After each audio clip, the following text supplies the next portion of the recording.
Нейросеть может собрать тебе приложение за вечер. Интерфейс, кнопки, авторизация, база данных. Все может выглядеть так, будто ты реально создал продукт. Но проблема в том, что приложение еще не продукт. Продукт — это решение, за которое бизнес готов платить деньги.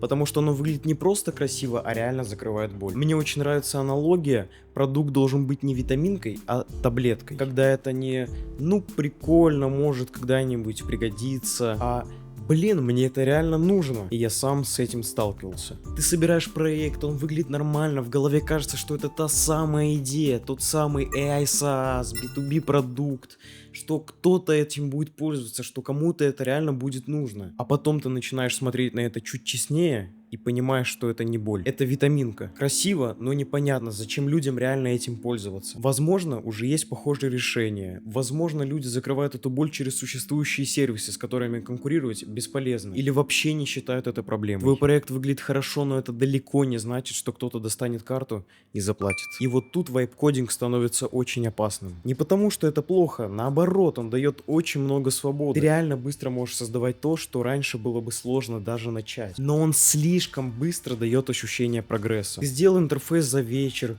что-то сохраняется, что-то нажимается, что-то генерируется. И мозг такой: ну все, продукт почти готов. Но продукты рождаются не тогда, когда появился экран. Продукты появляются тогда, когда ты понял, зачем это нужно, кому это нужно, и почему человек или бизнес будет пользоваться этим не один раз, а постоянно. И самое неприятное, когда проект уже выглядит красиво, психологически сложно признать, что идея слабая. Потому что ты уже вложился, что-то собрал, картинка выглядит красиво. Вместо того, чтобы проверить, есть ли там настоящая боль, ты начинаешь улучшать дизайн, добавлять новые фичи, что-то дорабатывать. Хотя главный вопрос все равно висит: кому это вообще нужно? Я сейчас даже молчу про ошибки в вайп-коде. Когда ты исправляешь одну проблему, агент тебе ломает что-то в другом месте. Ты делаешь по 5 итераций, меняешь подход, делаешь по-другому, вроде бы двигаешься дальше. Но иногда проблема вообще не в коде. В том, что ты очень быстро строишь не то. И когда ты делаешь проект один, это еще сложнее заметить. Ты сам себе заказчик, сам себе пользователь, сам себе судья. Ты можешь бесконечно убеждать себя, что идея-то классная, нужно ее просто чуть-чуть допилить. Но у тебя нету ни ограничений, ни соперника, ни чужого взгляда,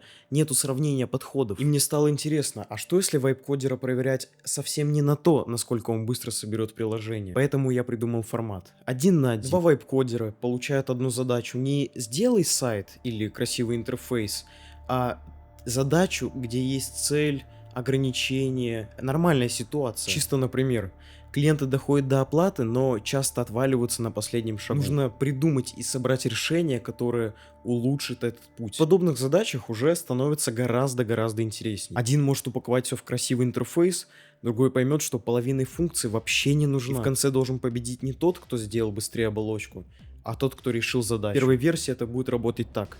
Есть бизнес-задача, есть два участника, есть ограничения по времени. По ходу батла могут появляться изменения в задаче. И в конце судья сравнивает решения. Понятно, что AI-судья — это не рынок. Он не заменит пользователей и реальные деньги. Но он может сравнить два решения по понятным критериям. Кто лучше попал в решение, кто сделал понятней, кто не перегрузил продукт, кто реально подумал о пользователях. И для меня это не просто игра. Мне кажется, вайп-кодингу реально не хватает такого формата. Не какого-то чата, где все просто скидывают свои проекты, а место, где можно столкнуть подходы и посмотреть, кто реально лучше решил проблему. Сейчас я собираю эту платформу, она еще в разработке, далеко не финальный продукт, но основная логика уже понятна. Батлы, задания, участники, AI-судья, профили, победы, поражения. И сейчас мне нужны люди. Мне нужны соавторы, люди, которые горят вайп-кодингом так же, как и я, и хотят вместе со мной докрутить этот формат. То, какими будут батлы, какие будут правила, какие будут критерии оценки, режимы, мы будем решать это вместе. Я хочу набрать первых 20 ребят, которые станут ядром платформ. Вместе мы обкатаем первый формат батлов, протестируем движок и найдем слабые места. Вы первые получите медийку в этой экосистеме. Прямо сейчас в описании и в закрепленном комментарии есть ссылка на телеграм-канал. Если тебе интересна моя история и то, как я буду строить эту платформу, обязательно подписывайся. Если хочешь участвовать напрямую, попасть в первые батлы и повлиять на проект, жду тебя в телеграм. Меня зовут Тихон, встретимся.